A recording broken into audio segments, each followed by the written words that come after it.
Assalamualaikum warahmatullahi wabarakatuh ya. Ketemu lagi saudaraku Sabtu Legi ya, dimanapun Anda berada. Kajian materi kali ini tentang weton Sabtu Legi ya. Terbukanya mata batin. Teman-teman Sabtu Legi ya. Tanda-tanda terbukanya mata batin itu adalah Anda mampu mengenal diri Anda. Ya. Itu tanda yang sebenarnya seperti itu. Bukan Anda bisa melihat demit itu tanda terbukanya mata batin, bukan ya. Bisa jadi Anda bisa melihat demit itu karena ketempelan ya, bisa jadi ya. Makanya teman-teman Sabtu Legi ya, kadang orang itu terjebak di situnya gitu ya. Bahwasanya ketika seseorang dikatakan mata batinnya terbuka itu ketika dia bisa melihat demit, ketika dia bisa melihat hantu, ketika dia bisa melihat demit, ketika dia bisa melihat hantu ya.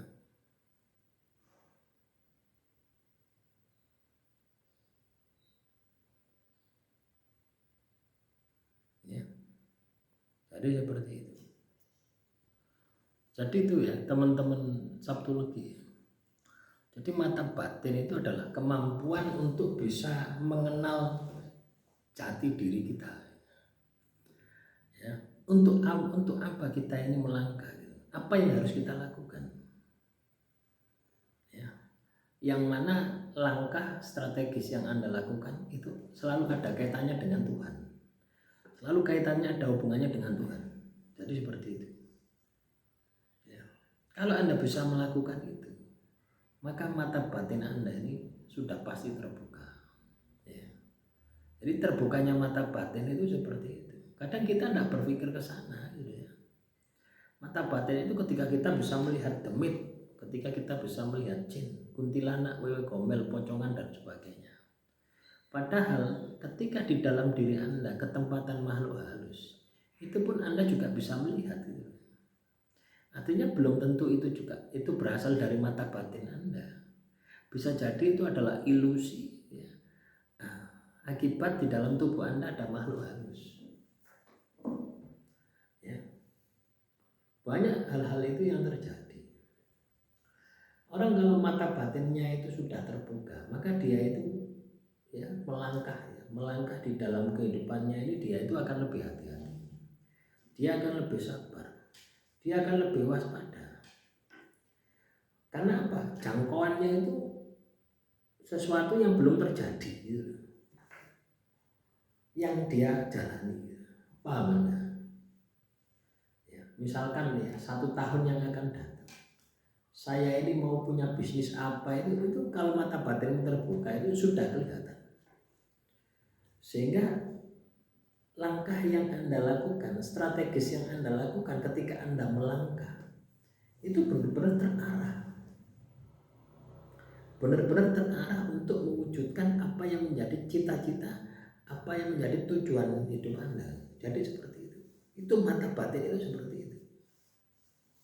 Ya. Banyak orang itu terjebak ya. Bahwasanya mata batin itu ketika dia itu melihat jin, mampu melihat kodam, mampu melihat makhluk halus ya. Tidak, mata batin itu kemampuan diri kita untuk melihat diri kita, mengenal jati diri kita. Mata batin yang sebenarnya itu ya. Ada juga ya yang orang katakanlah bisa melihat makhluk halus, melihat kodam, melihat jin, kuntilanak, demit dan sebagainya. Itu karena ketempelan. Biasanya hal itu ketempelan jin leluhur ya. Kodam leluhur ya, bukan jin leluhur ya. Jadi leluhur Anda dulu pernah punya jin, pernah punya prewangan, terus leluhur Anda meninggal dunia, jinnya ikut dengan diri Anda karena Anda keturunannya. Nah, itu juga sangat-sangat riskan ya, sangat-sangat berbahaya. Jadi ketika kita ketempatan makhluk halus, ketika kita ketempatan kodam, yang itu berasal dari leluhur kita, itu enak ndak enak ya. Ya lek kodamnya cocok ya, dengan kondisi saat ini ya. Kodamnya leluhur Anda ndak cocok dengan kondisi saat ini misalkan. Kodam zaman dahulu leluhur kita itu kebanyakan itu penjagaan, kekebalan. Coba bayangkan, kodam itu ikut dengan diri Anda. Apa yang terjadi? Rezekimu seret, rezekimu mampet. Isinya mek emosi dok. Ya. Kodam jenis penjagaan itu temperamentalnya itu emosian. Ya. Dan ceritanya kodam penjaga itu terus klemak tidak ada, mesti kenceng, kereng, tegas. Nah, jadi seperti itu.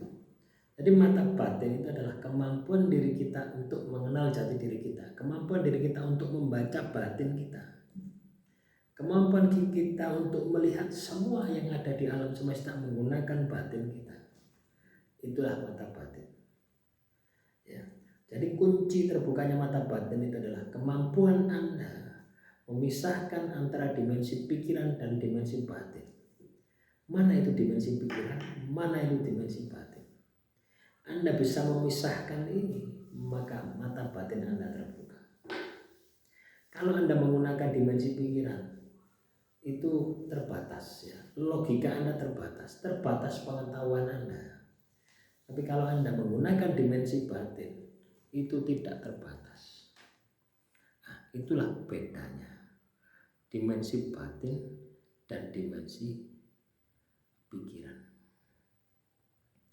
Demikian yang bisa saya sampaikan, semoga materi kali ini bisa